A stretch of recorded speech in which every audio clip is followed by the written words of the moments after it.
One exam does not define life. I don't even wish to call it a milestone, but just a stone with many miles to go. Parents must share their anxieties with other parents and counselors. Instead, they share their anxiety with an already anxious student. We must keep in our mind the title of the podcast: Parents, you have given birth to a child, not a mark sheet. Waiting for exam results can be a nerve wracking experience, especially when children are expecting results to match expectations set by their parents. It's normal to feel stressed before exam results, but too much of it is not good for the peace of mind. So, today I'm going to share with you actions that you should take to build a positive environment at home and help your child to fight his or her stress or anxiety over these exam results. So, please bring in your pen and paper and note down all the steps. Till then, I shall wait for you.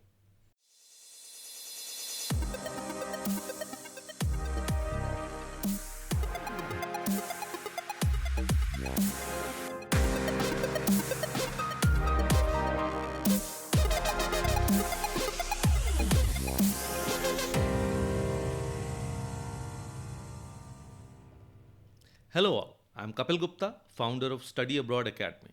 I'm on a mission to coach and mentor 100,000 high school students and help them realize their dream of studying in the best universities of the world and build happy careers for themselves. So today I'm going to introduce you to an action template. I believe all of you are ready to note them down. So let's get started. If you need to pause the podcast to note down, please do that. And it will not be wrong to say that this podcast is especially for the parents. So let's start. Now, let's not build unrealistic expectations because they are actually very disturbing. As parents, we must recheck the expectations set for our child's performance. All students cannot be toppers or first rankers, and that's completely okay because academics is just one aspect of life. Even as parents, we must understand this. One failure in one exam doesn't define life. As parents, we must look ourselves too. We might have taken decisions in life that didn't go as planned. We also stood up and moved ahead. Give this chance to your kid too. Then we must avoid discussing results quantitatively. The child might feel that he would be loved and valued only if he achieves the set target. Instead, parents can use phrases like, I believe you have tried your best, and I'll be there no matter what, to put the child at ease. The child must be taught to understand that a school or college exam is just one small part of life. If you couldn't perform well once, you can still try again with more preparation. Then we must use the right measures for performance comparison. We should know what negatively impacts a child's mental health. It's actually the act of comparison of their results with any other student. So, the best way to see if your child is doing well is to compare his or her current performance with the past performance. So, we must analyze the child's performance with his career goals and those goals that are set by him, not you.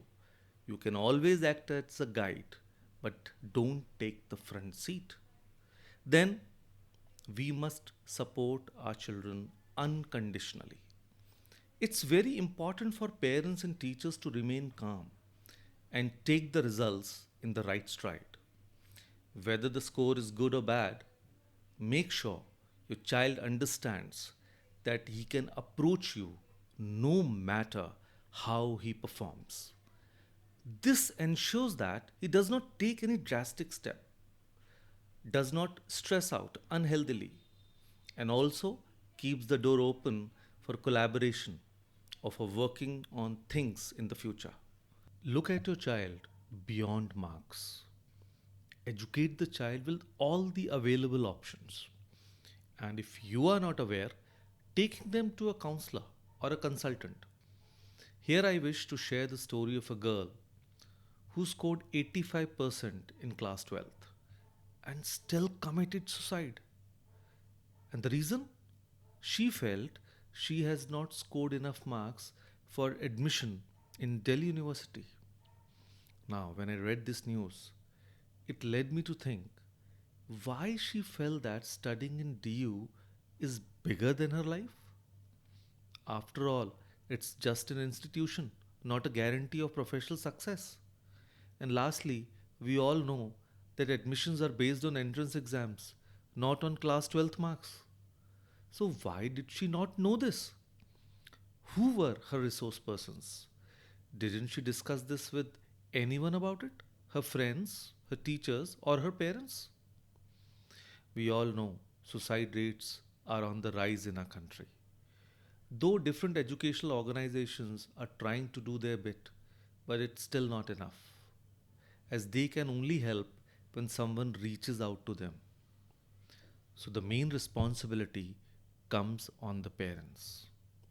I'm sure nobody wants to lose their kid over a failure in an exam. So we must teach our kids to accept failures too. So please take good care of the kids. I hope you find this podcast useful. If yes, please subscribe to this podcast on Apple, Spotify, and Google Podcasts to get notified.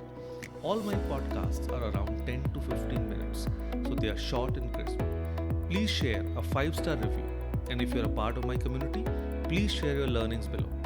If you wish to reach out to me, I'm Kapil Gupta, your study abroad expert, and join my Career Advisor Hub on Facebook and Instagram channel Brainiacs EduTech and get lot more useful information. Until the next episode, cheers, God bless, keep inspiring, bye.